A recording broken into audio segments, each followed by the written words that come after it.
My own son looked me in the eyes and said, "Dad, you're outdated and useless now."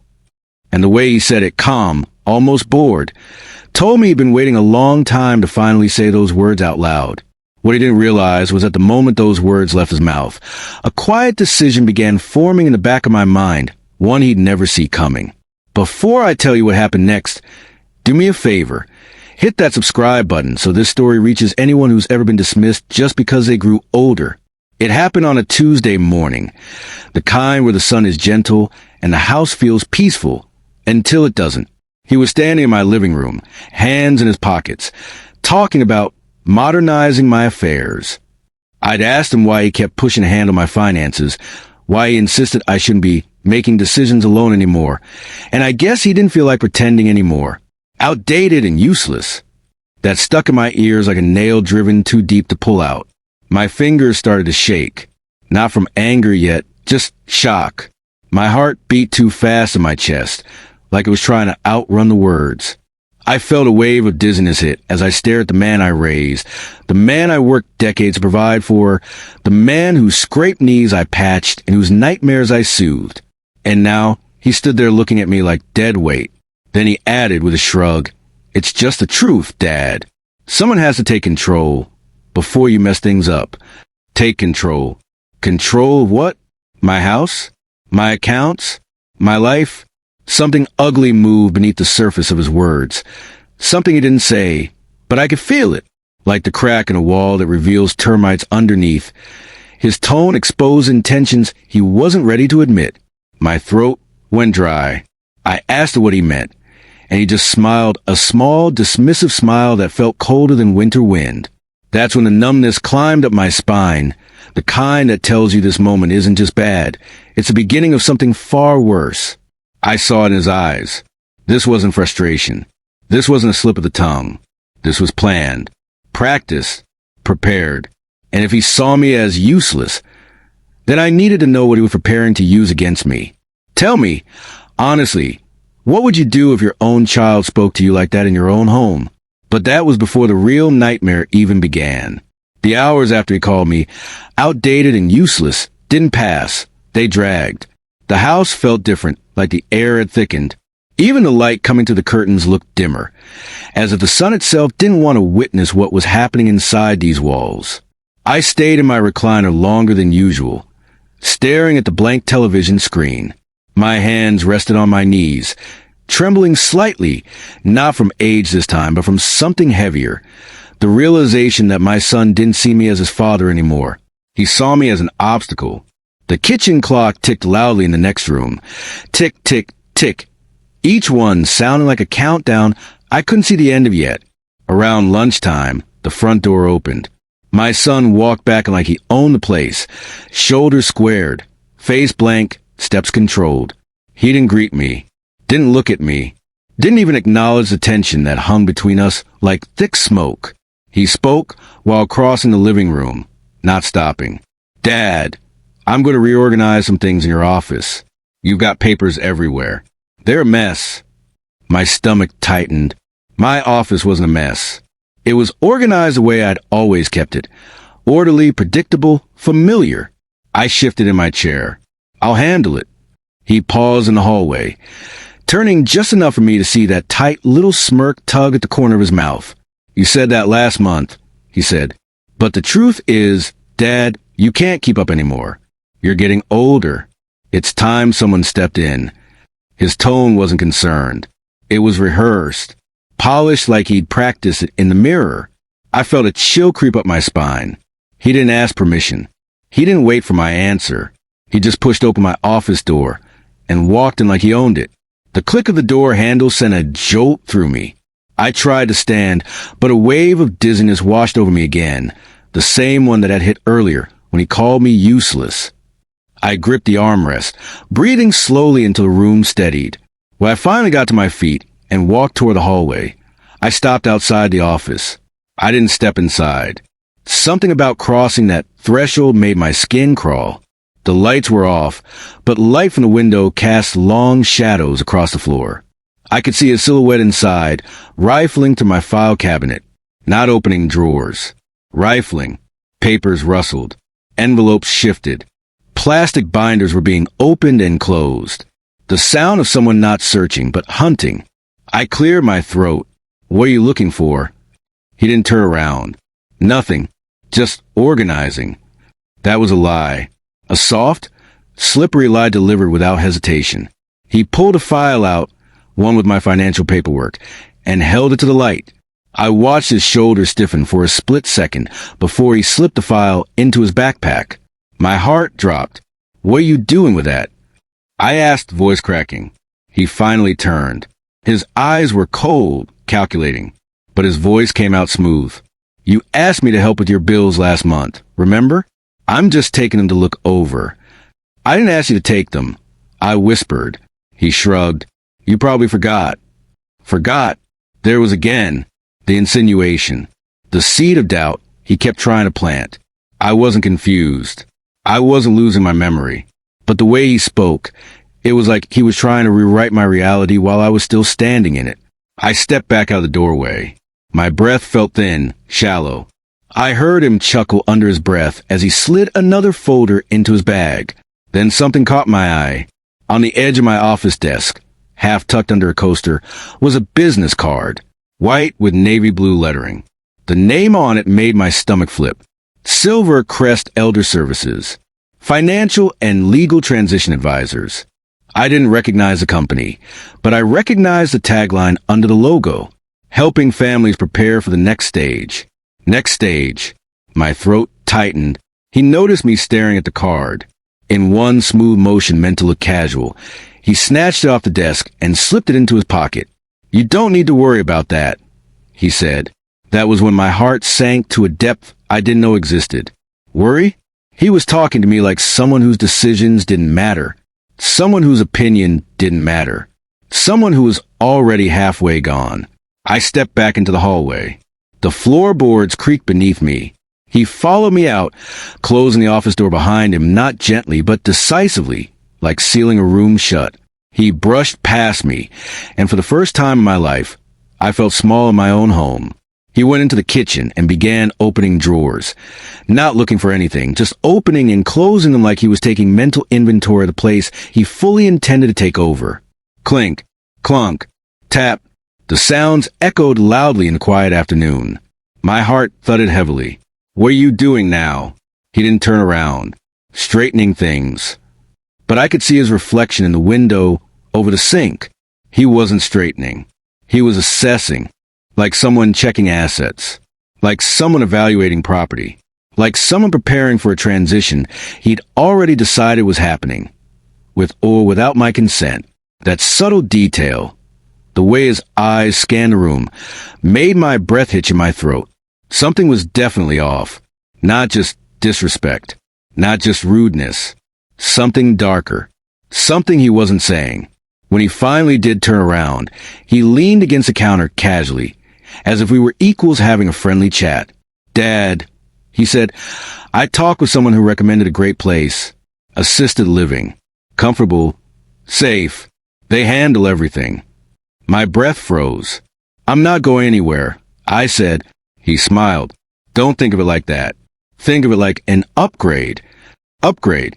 A word people use when replacing old appliances. My chest tightened. I'm not moving. His face hardened at last, the mask slipping just an inch. It's not really your decision anymore. My vision blurred. My hands went numb. The room felt colder. Not my decision anymore. I felt something break inside me, not loud, not dramatic, but sharp. I stepped back slowly, needing space, needing breath. He watched me with that same detached expression, the way someone watches a puzzle they've already solved. He said quietly, Dad, you can't live alone forever. You're slowing down. You need help. And I, he tapped his chest, should be in charge. Control. He wasn't asking for it. He was taking it. A cold wave shivered down my back. I realized then that my fear wasn't just about today. It was about what was coming, what he was building toward, what that business card meant. This wasn't a son concerned about his father. This was a man calculating his future. He started walking toward the living room again, taking long, deliberate strides, surveying the space like it already belonged to him. "We'll talk more later," he said. "There's still a lot to figure out." Then he added, almost as an afterthought, "Don't touch anything in the office. I'll handle it."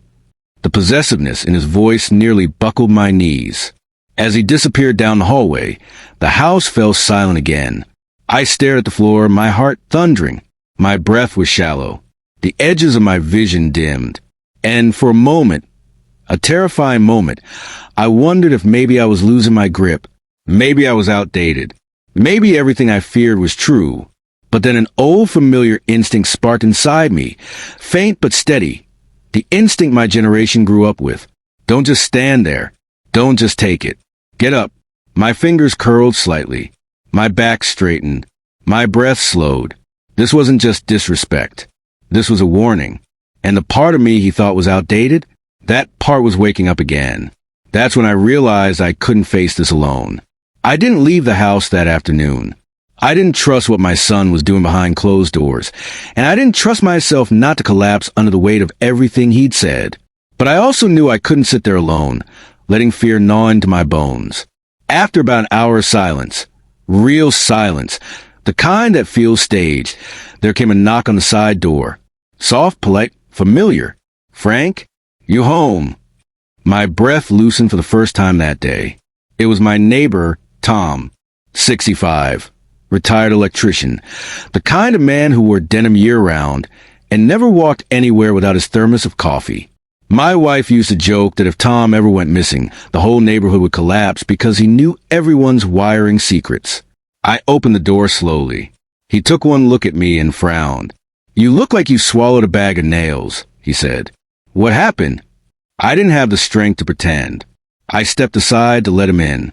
He walked straight to the chair across from mine, sat down, and placed his thermos on the table with a soft clunk. "All right," he said. "Start from the beginning." And I did. Not everything at once. Not the full weight of betrayal or the words that had cut deeper than any knife, but pieces. The disrespect. The office rummaging. The assisted living comment. The business card. The lies disguised as concern. Tom listened like a man who'd been trained for exactly this moment. Quiet, patient. Eyes narrowed not in judgment but in calculation. When I repeated the words outdated and useless, his jaw tightened. "Frank," he said slowly, "that's not just rude. That's strategic." I blinked. Strategic?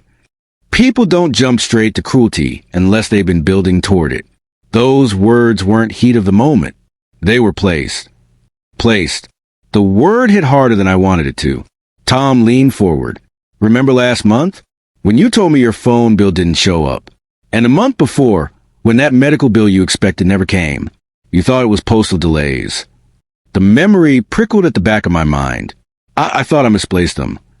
"I didn't say you misplaced anything," he said gently. "I'm saying things didn't show because someone didn't want them to." A chill crawled up my spine. He continued, "And remember how your son suddenly needed access to your insurance info? And then he asked about your online banking password? You brushed it off as normal family stuff." My heart dropped into my stomach. Tom's gaze sharpened. "This isn't normal, Frank. This is a setup." My knees went weak. I lowered myself into the recliner, my breath shallow. Every conversation, every offhand comment from my son over the last several months, every moment that felt off, they all clicked together like puzzle pieces finally forced into alignment. He wasn't preparing to help me. He was preparing to replace me. But Tom wasn't finished. "How long has he been in that office?" he asked. "Over an hour," I whispered. Tom stood immediately. "Show me." For a moment, I hesitated. Partly out of fear, partly out of pride. But I stepped into the hallway and led him to the office door. I could hear faint movement inside. Paper shuffling, drawers opening and closing. I reached for the doorknob. Tom grabbed my hand. "Hold on." He pressed his ear to the door. Soft rustling. A faint zip. A drawer sliding open. A bag being filled. Tom pulled back. He's not organizing. He's collecting. My breath hitched. Collecting what? Why? What was he taking? Tom motioned for me to go to the kitchen. Let's not confront him head on. He'll lock down.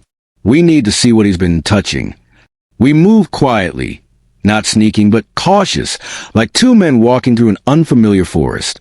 I sank back into my recliner while Tom paced the living room, scanning the room with deliberate, investigative eyes. He paused at the bookshelf. "Frank," he said, "you keep your tax binders here, right?" "Yes." He crouched down, running a finger along the shelf. Then he held it up, a thick streak of dust, except for one clean line where a binder had been removed recently. My stomach dropped. "He pulled one of your tax binders," Tom said. "But why?" Tom's eyes darkened. "To see what you're worth." I felt sick. He checked the desk next. A few sticky notes had been moved. A pen that always sat on my right side was now on the left, and on the corner of the desk, faint but visible if you knew what to look for, a light imprint of folded paper that had once rested there. He was copying numbers, Tom whispered, probably writing down account details.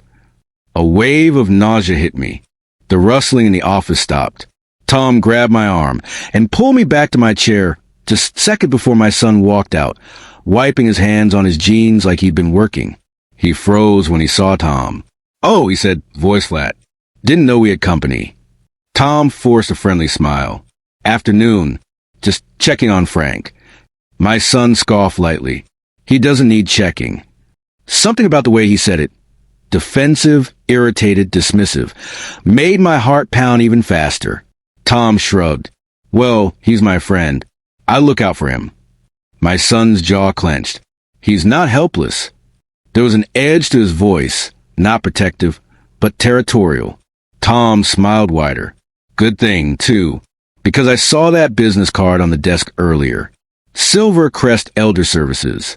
Interesting folks. The temperature in the room dropped.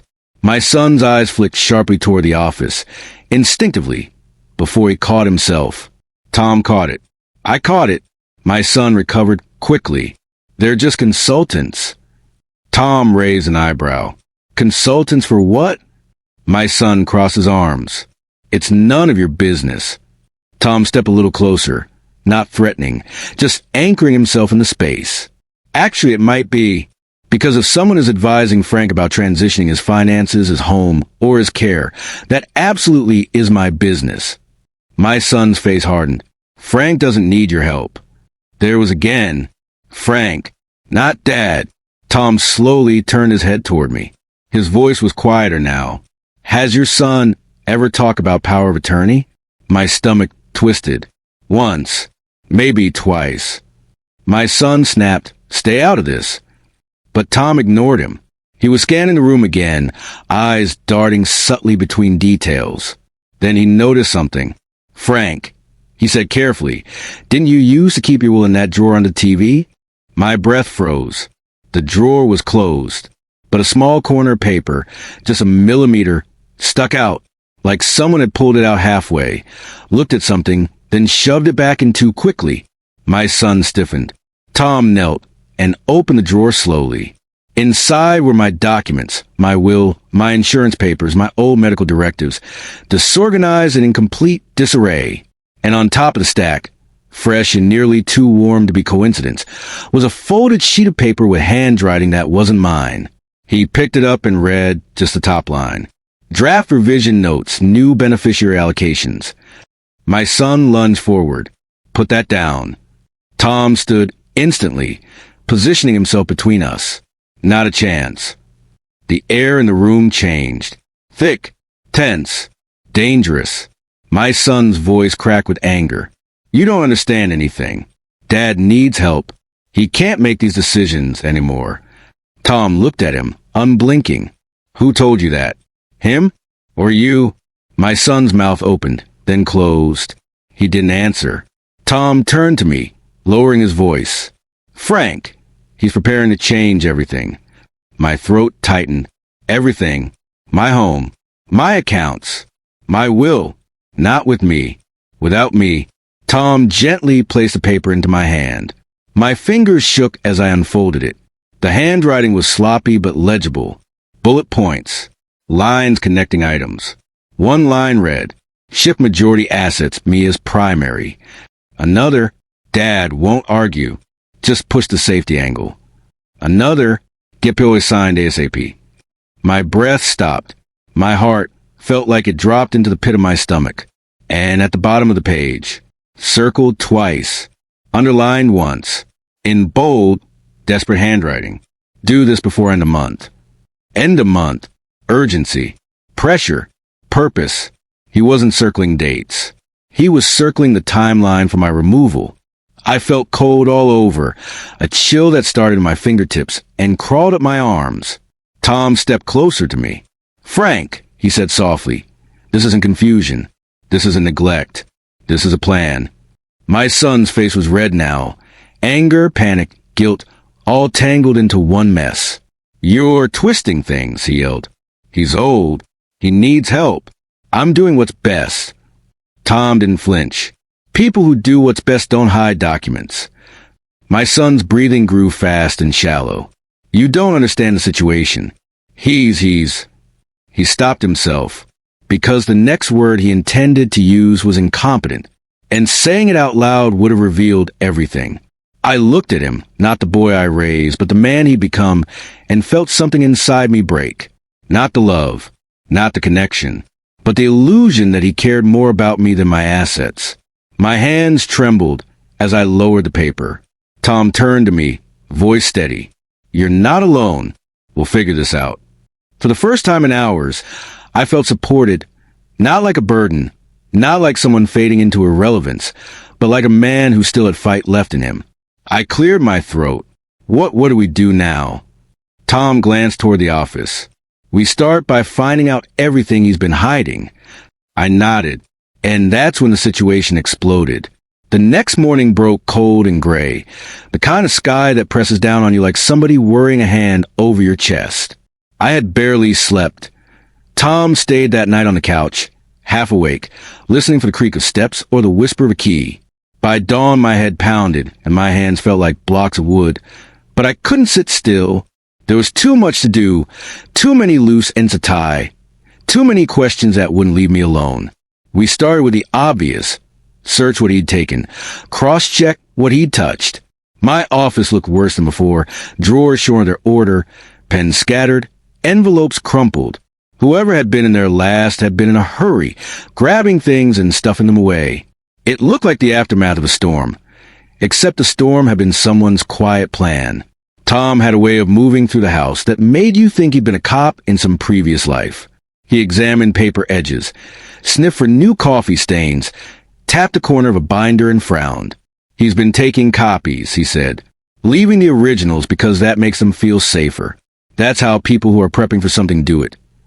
They keep the original in plain sight and take the copies to work from, to tweak." It felt small at first, a checkbook with a missing register page, a box of old receipts gone through, a folder of account statements that had been rifled and restapled. But the small things add up. Each one was a stitch pulled from the fabric of my life. We were sorting through a pile of receipts when the doorbell rang. I hadn't expected company. Tom went to the door and came back in with his face set hard. "It's him," he said. "He's brought someone." My son stood in the doorway, shoulders squared, wearing a suit that didn't suit him. Too new, too crisp. Beside him was a woman I didn't know. Hair pulled back, sunglasses that made you think she had things to hide. Behind them, a young man in a polo shirt hovered with a clipboard like a prop in a movie I didn't want to be in. "Hi, Dad," my son said, stepping in like he owned the space. He didn't smile. He didn't glance at Tom. He walked straight to the coffee table and sat, folding his hands like a man who had rehearsed his lines. "Who's this?" I asked, throat tight. "My lawyer," he said. "Olivia Hayes. She's here to help sort out some of the paperwork." Lawyer. The word dropped like a stone. My legs started to wobble. Had he hired a lawyer to take me to assisted living? Had he hired a lawyer to do what he couldn't do quietly? Olivia extended a hand and spoke with a crispness that made my teeth ache. "Mr. Hargrove," she said, "I'm here to represent Brian and to—" She glanced at my son, "to ensure everything is handled responsibly." Tom didn't like her. You could tell by the way he leaned forward like a guard and didn't take his eyes off her. "Sit down, Olivia." Tom said before I could respond. "We're in the middle of something important." Olivia smiled thinly. "I'm sure," she said, as if to say she knew better than anyone how important looked. "But we have obligations, and we're concerned about your well-being, Frank." The word well-being felt slick and staged. It came out of mouths the way syrup comes out of a bottle, overly sweet and hard to swallow. My son's face was neutral, almost trained in that blankness people pick up when they know how to play courtesy and cruelty at the same time. "What's this about?" I asked, though I already had a sense. My son folded his hands. "Dad," he said carefully, like he was explaining a complicated recipe. "We had a long talk, and we decided it's time for you to consider getting professional help handling things. You've missed a few appointments. You left the stove on the other night.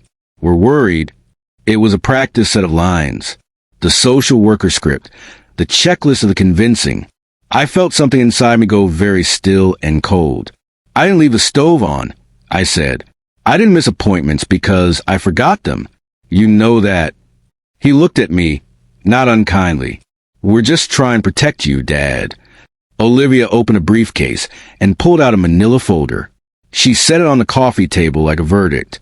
"We've had some reports," she said, "and in cases like these it's typical to file for a temporary conservatorship to ensure the elder's finances and health are protected while we evaluate. It's routine. It's in everyone's best interest." Tom shifted, a low warning rumble in his throat.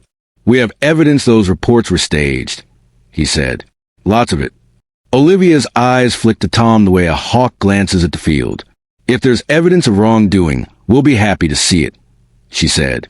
"But Mr. Hargrove is in his 70s, and these matters escalate quickly. We're just here to ask him some questions and make sure he's safe."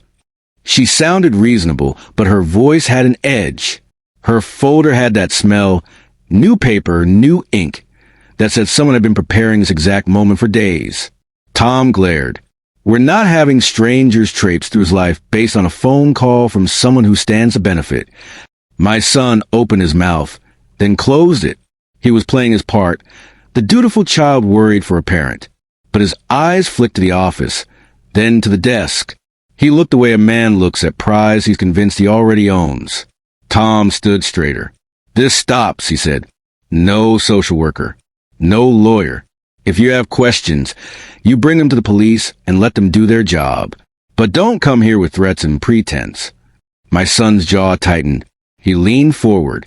"So now we have the neighbor speaking for him?" Tom didn't flinch.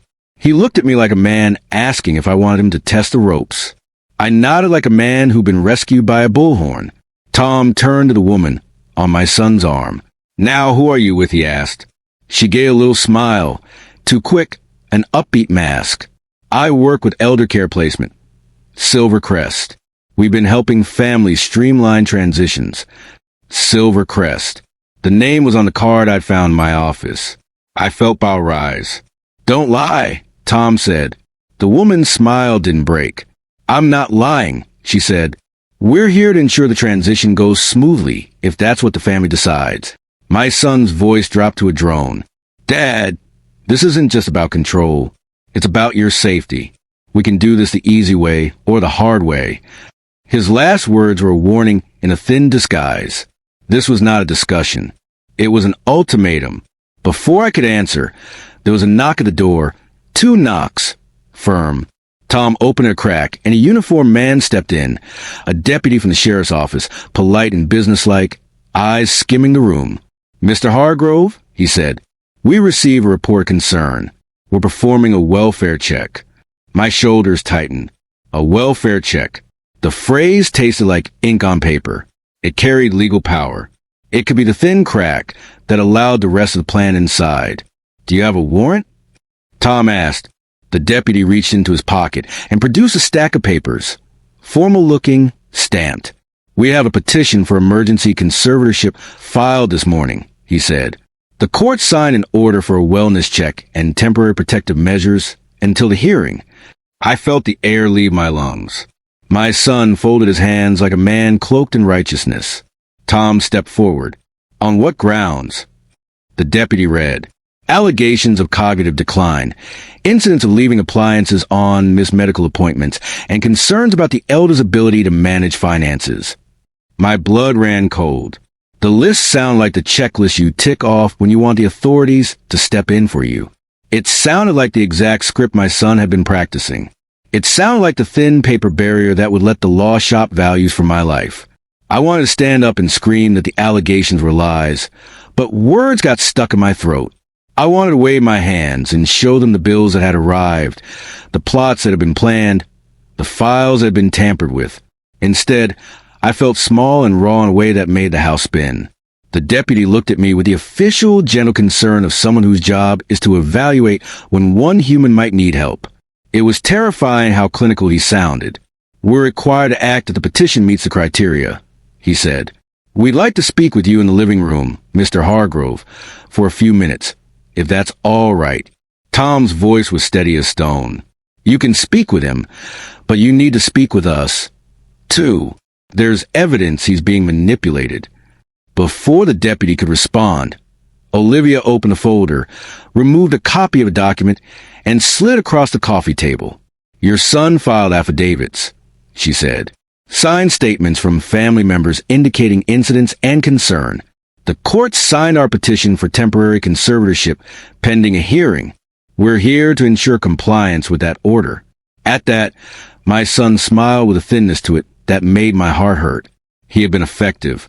He had made his case anonymous enough and urgent enough, and written in such a way that the machinery of the court moved.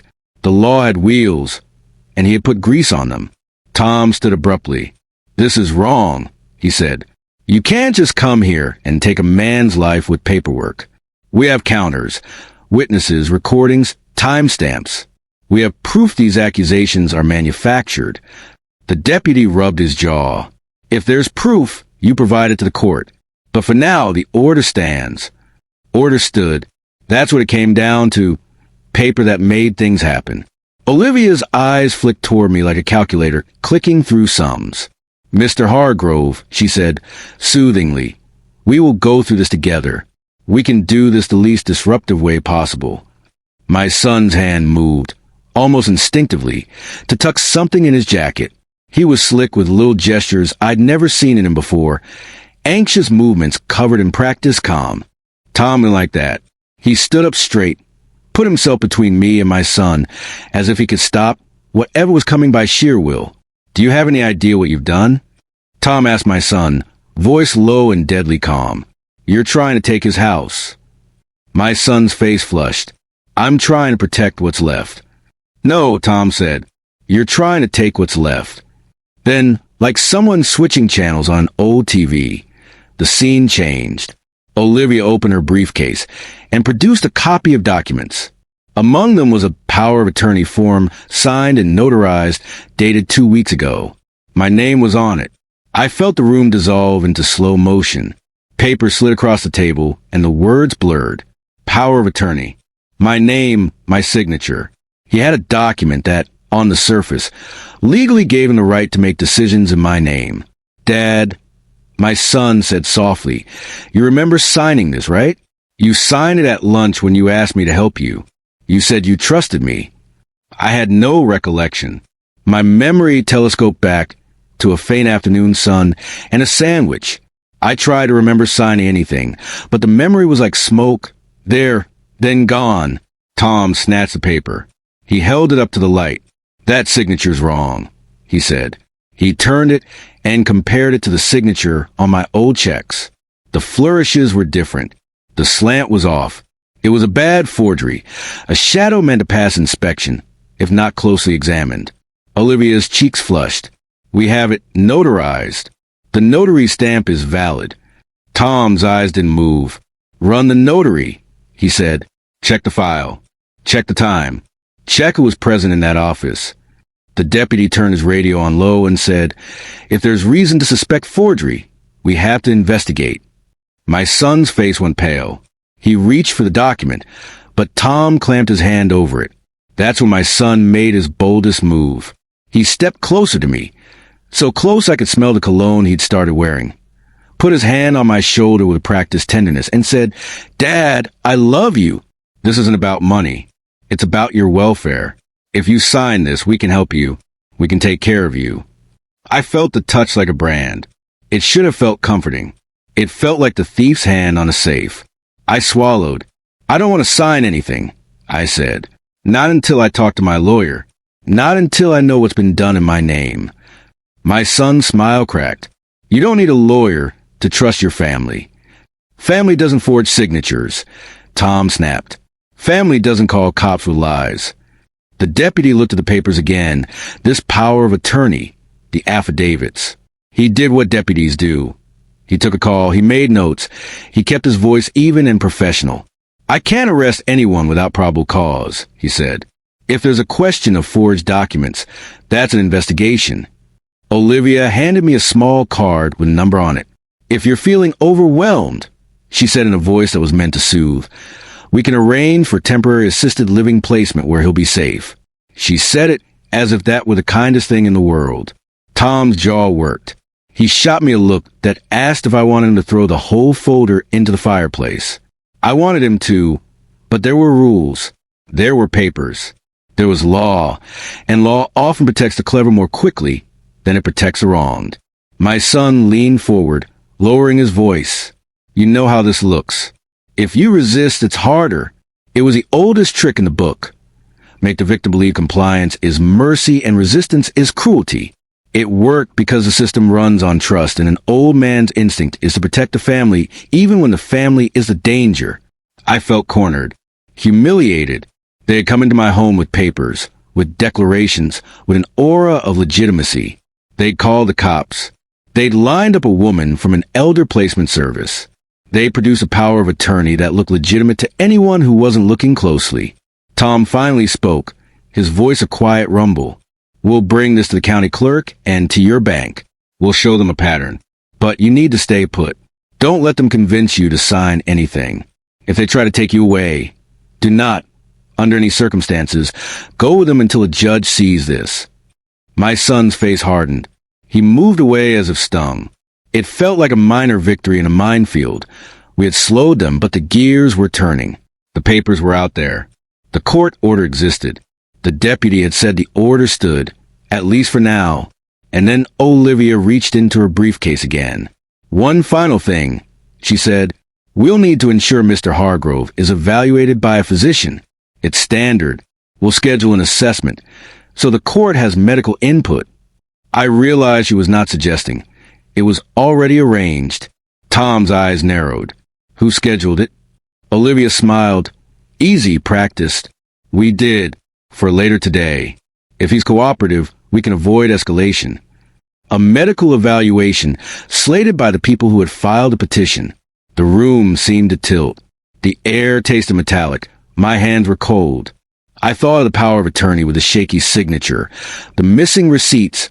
The office turned upside down. I thought of the business card and the woman from Silver Crest with a clipboard. They had built a chain of events to make the world believe my decline. They had staged pieces for the court and the deputies. They had, with subtle efficiency, drawn a map to take the house, the accounts, the life I'd built. I felt something raw and old and fierce rise in my chest. It was not anger so much as a hard resurgence of self, a person who worked and loved and owned a life, who refused to be packed into a file. Tom's voice was low and certain. They can't take you without a hearing. We'll fight this. I'll call the county clerk and the bank. We'll get copies of everything filed today, and we'll get the forger traced. He turned to me, but you have to be careful. Don't sign. Don't say anything that can be twisted. Let us handle the paperwork. I nodded. Inside, my head was a whirl of fear and a slow, cold determination. They had escalated to legal action, to the courts, to the sheriff. They brought a placement service and a medical evaluation. They'd framed their case with affidavits. The momentum was theirs right now, power sliding along the rails they'd laid. But standing there, watching my son set strategy like a man arranging dominoes, watching Olivia smile with the calm of someone who'd rehearsed compassion for effect, watching the deputy make notes as though he were cataloging ingredients for a recipe, I understood the shape of what I was up against. This was no longer a family disagreement. It was a campaign. And then, On the edge of my breath, the major twist landed like a hammer. Tom had taken the county recorder's app on his phone and typed in my address on a hunch, more an act of defiance and hope. The screen blinked word and then showed something that hit me harder than any blow. A newly recorded deed transferring title to an LLC with a name that made bow rise in my throat.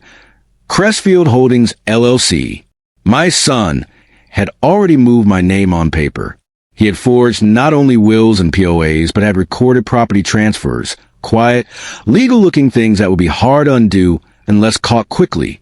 He'd been planning this move for weeks. Not anger, not confusion, not a bad moment. This was systematic. I stood there, the world narrowing to the words on that recorder. Recorded, stamped, assigned. My son was no longer a child who'd lost his way. He was an architect of my erasure. And that's when I realized this wasn't just personal. It was planned. Tom didn't waste a second after seeing that deed. He grabbed his coat, muttering, "We're going to tear this whole thing apart before they even know what we found." His determination steadied me more than I expected. I followed him to the kitchen table where he spread out everything. Papers, envelopes, copies, even my old checkbook like he was preparing for surgery. The house felt different now. No longer a home, but a crime scene. My crime? Getting old. His crime? Counting on it. Tom pulled out his phone and started making calls. First to the county recorder, then to the notary office, then to the bank. Each call peeled back another layer of the lie. At the recorder's office, a clerk confirmed what we already feared. "Yes, sir, a deed was submitted electronically, signed by the homeowner, Mr. Hargrove." My chest tightened. "And the notary?" Tom asked. The clerk hesitated.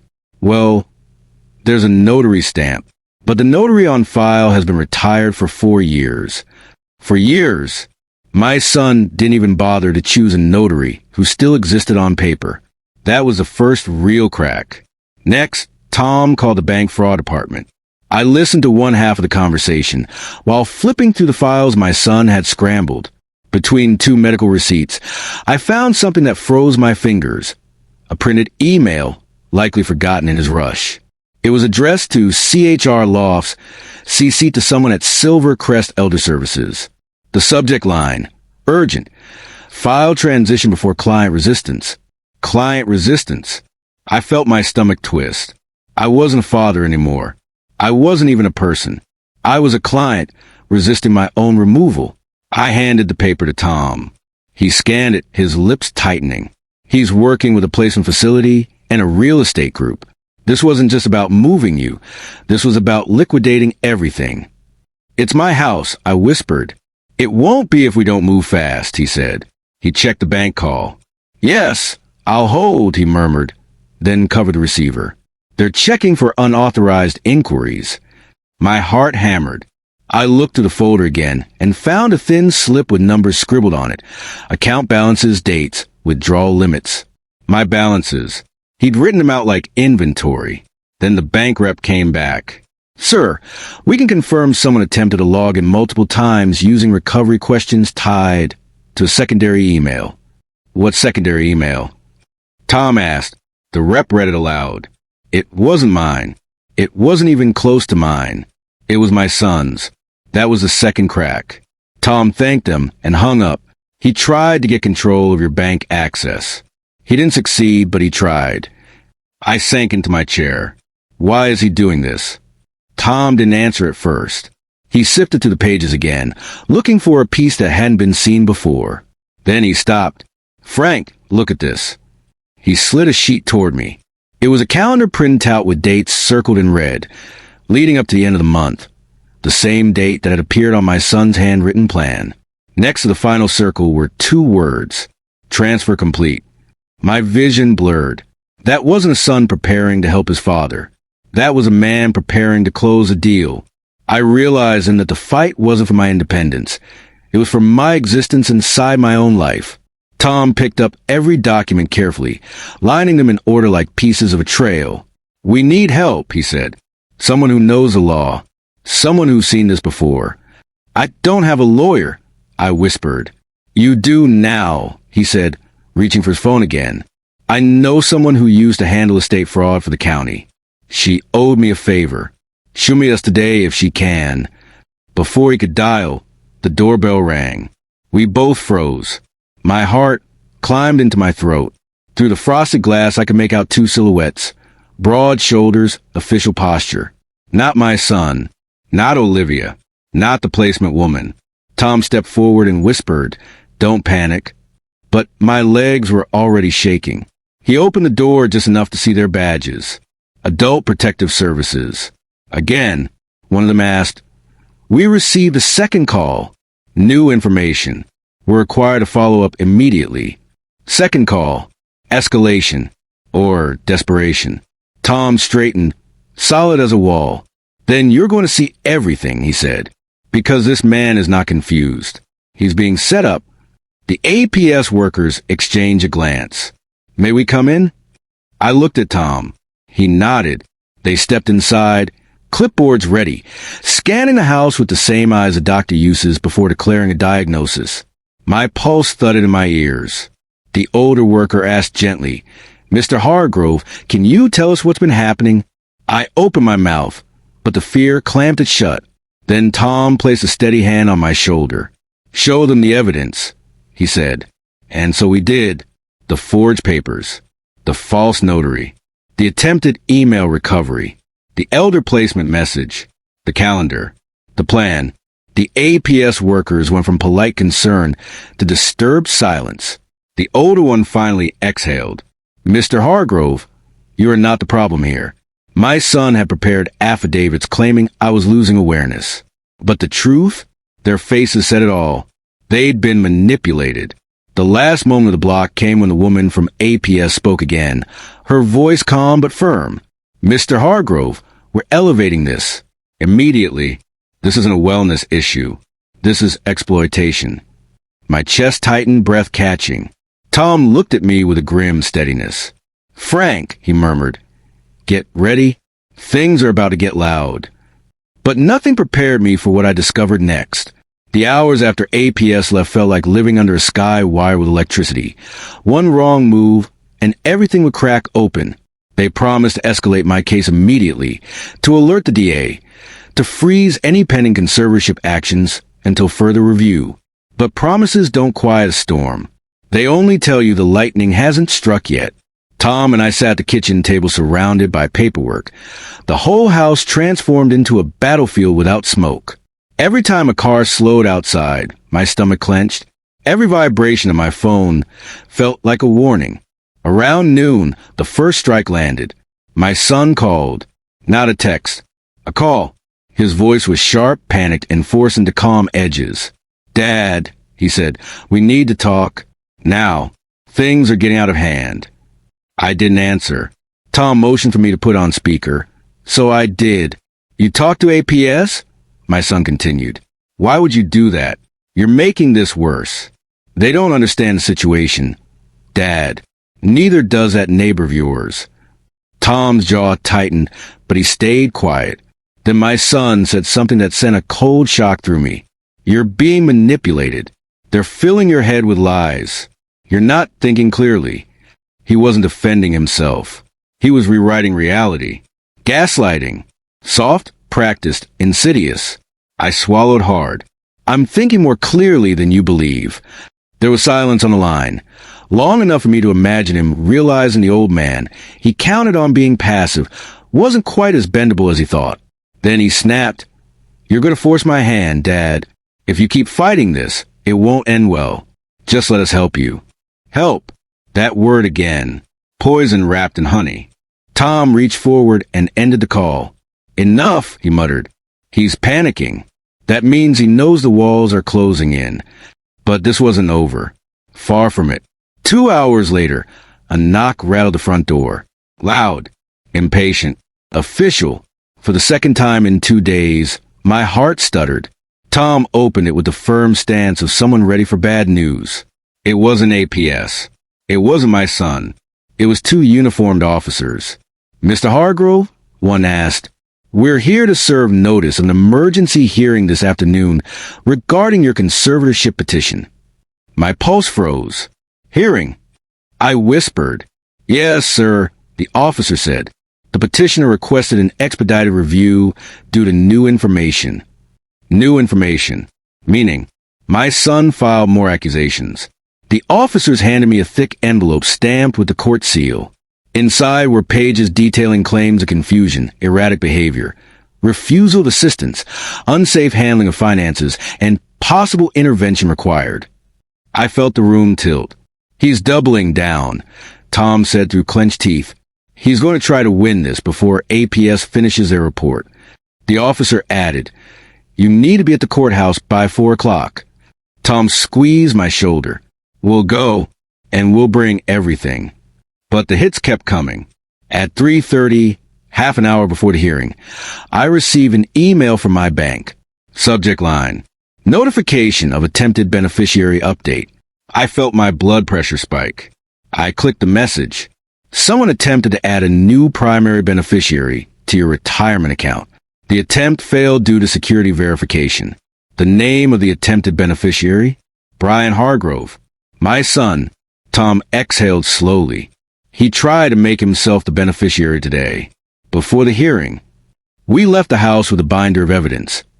The forged deed, the calendar notes, the fake notary stamp, the email printouts, and APS's preliminary statement. My hands trembled the entire drive. I wasn't sure if it was fear or the kind of anger that makes you shake, because your body can't contain what your heart is screaming. The courthouse lobby was crowded, buzzing, fluorescent-lit misery. People arguing, people crying, people slumped in plastic chairs like wilted plants. And there, sitting near the hallway to courtroom 2B, was my son. His leg bounced. His eyes were bloodshot. He looked up as we approached and stood immediately. Dad, he said, voice cracking. Please, don't do this. I'm trying to save you. Tom scoffed. Save him? You forged his signature. My son glared. Stay out of this. Make me? Tom shot back. I stepped between them. My voice was tired but steady. Brian, why? His lips trembled. For a moment, the young boy he used to be flickered in his face. The boy who cried when he lost his first dog. The boy who promised he'd take care of me when I got old. The boy who believed in love before life wore him down. Then the flicker vanished. And the man who replaced him, calculated, cornered, desperate, leaned in. Because you're not capable anymore, he hissed. You're slipping. You just don't see it. And someone has to take charge before everything falls apart. He didn't sound like he was lying. He sounded like he believed it. Delusion. Or justification. Maybe both. Before I could answer, the courtroom doors opened. Hargrove Matter. The clerk called. We entered. My son sat with a lawyer I'd never seen before, a sharper, more aggressive-looking man than the woman from earlier. A man who smelled like strategy. The judge reviewed the petitions quietly while her glasses slid down her nose. Then she said, Mr. Hargrove's son asserts cognitive decline and financial mismanagement. However, she lifted the forged deed, we also have allegations of elder exploitation. My son's lawyer stood quickly. Those documents are unverified. Tom couldn't stand still. They're illegal. The judge held up her hand. Everyone calmed down. She turned to me. Mr. Hargrove, do you feel you're being coerced or manipulated by anyone? My son leaned forward sharply. Dad. Quiet, the judge snapped. I swallowed hard, my throat thick. Yes, I whispered. I do. She nodded slowly. Thank you. Then she turned to my son. Mr. Hargrove, she said calmly, do you understand that filing false affidavits in a conservatorship petition is a crime? My son's eyes widened. His lawyer touched his arm, signaling him not to speak. Then the courtroom door opened. APS walked in. 2 workers. Clipboards. Determination. Your Honor, the older one said, we have a preliminary report regarding Mr. Hargrove. We request to submit it immediately. My son paled. His lawyer stiffened. The judge read quickly, her eyebrows rising. Then she looked at my son with eyes like carved granite.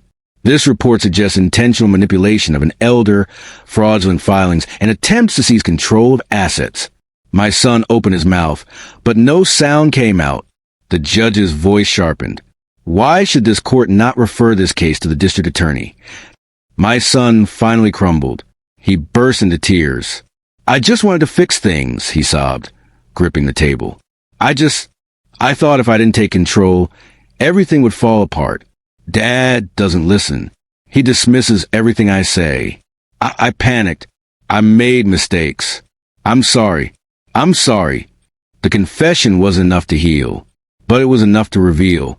The truth spilled out of him like a dam breaking. Fear, desperation, resentment, guilt. He wasn't evil, but he wasn't innocent, and he wasn't safe to trust with my life. The judge took a long breath, then spoke the words that ended the storm. This court denies a conservatorship petition, effective immediately. All related filings will be reviewed for criminal investigation. My son collapsed into his chair. I stood still, watching the man I raised fall apart under the weight of his own choices. And as the clerk stamped the paperwork, as the courtroom emptied, as Tom placed a binder gently on the table like a final declaration, that's when everything finally snapped. Not in anger, in clarity. I knew exactly what I needed to do next. The walk out of that courtroom felt heavier than the walk in. My son sat slumped at the table, eyes red, knuckles white, staring at nothing. He didn't look victorious or defeated. He looked hollow, like someone who'd finally realized the cost of every lie he'd stacked on top of the last. Tom nudged me gently. "You ready?" he asked. I wasn't, but I nodded anyway. The hallway outside was quieter now. Court staff shuffled papers. A janitor pushed a rattling cart. A woman whispered into her phone. The world kept moving, but I felt still, rooted in a moment that was about to split my life into before and after. My son stepped out a minute later, his lawyer practically fleeing the scene. He stood there, eyes blinking rapidly, like the light had suddenly become too bright. "Dad," he whispered. His voice cracked on the word.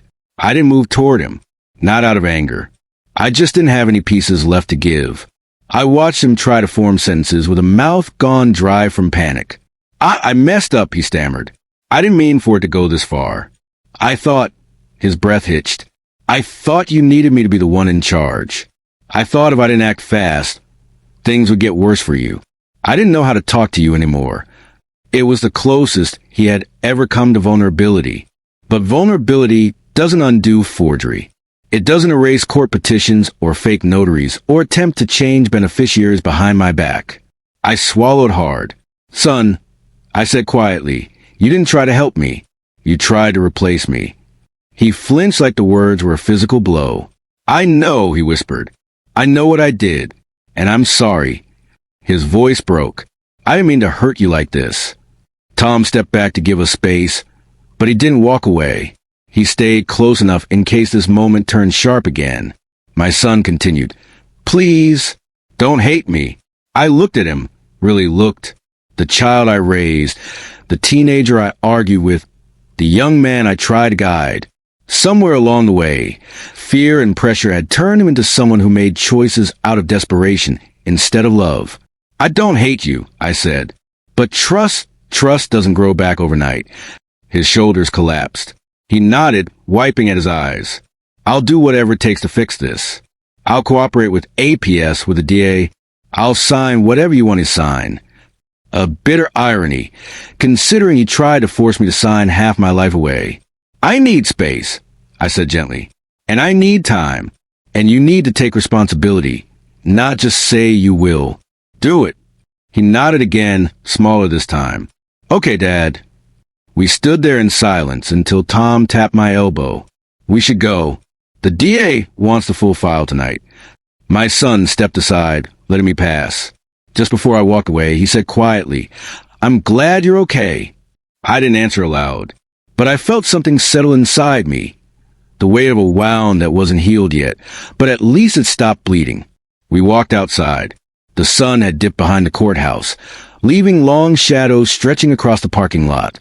As I reached the car, I took one last glance back at the building. Then the moment hit me, clean and undeniable. And just like that, it was finally over. The next morning was the first in months when I woke up without a knot in my stomach. The sun filtered to the curtains in soft golden stripes. The house quiet in a way that didn't feel threatening anymore, just peaceful. I sat at the kitchen table with a cup of coffee, inhaling the familiar scent, letting the warmth settle into my bones. Everything felt different. Not fixed, not perfect, but different. The binder of evidence still sat on the counter, but instead of feeling like a weight dragging me under, it felt like armor I had earned. Proof of what I survived. Proof that I wasn't losing my mind. Proof that age doesn't make you powerless. It just forces you to pick your battles more wisely. Tom stopped by with donuts, knocking on the door twice like always. He looked me over, nodded once, and then poured himself coffee without asking. "You look better," he said. "Lighter." "I feel lighter," I admitted. "Still tired, but lighter." He sat down. "It's going to take time. But the hardest part is behind you." For once, I believed him. Later, APS called to confirm that the DA's office had officially opened a case. They would investigate the forged deed, the fake notary, the conservatorship petition, and the attempted beneficiary change. They assured me I wasn't in any danger anymore. The law, finally, was working for me instead of against me. When I hung up, I stood in the middle of my living room and took a long breath. The walls didn't feel like they were closing in. The floor didn't feel like it was tilting. It felt like my home again. My sanctuary. My space. I walked into my office. Carefully, quietly, almost reverently. The disarray was still there, but now I could see past the mess. I started straightening folders, putting pens back in their places, refiling documents. Not because I needed perfection, but because I wanted order. I wanted control of my own life again. Piece by piece, the room looked like mine. In the middle of the cleanup, I found my old will, neatly folded, untouched, familiar. I held it for a long moment, letting the paper steady me. My son had no idea what a real updated will look like. He would now. But something unexpected happened as I worked. I didn't feel anger. Not the sharp, burning kind that eats you alive. What I felt was sadness. A deep, aching sadness of the boy I raised, the man he grew into, and the choices he made out of fear, pride, or pressure I may never fully understand. And yet, even with that sadness, I felt strength too. I wasn't outdated. I wasn't useless. I wasn't done. I was rebuilding. On my terms. That afternoon, I walked out onto the porch and sat in my old rocking chair. The air was crisp, the wind gentle, the world quiet. I watched the neighborhood kids ride their bikes. Watched the dog chase a squirrel. Watched the day settle into evening with the calm confidence of someone who survived something they never expected to face. I thought about my son. I didn't know what would happen next for him. Not legally, not emotionally. I didn't know if he and I would rebuild anything. Maybe time would soften the edges. Maybe it wouldn't. But for now, distance was the safest choice. Boundaries weren't punishment. They were healing. As the sun dipped lower, casting long streaks of orange across the lawn, I realized something important. Age doesn't erase a person. Fear doesn't define a person. And family, no matter how tangled, doesn't get to rewrite your story without your permission. I rocked slowly, letting that truth settle deep inside me. I wasn't useless. I wasn't outdated. I was still here. And I was still me. Thank you for listening to my story.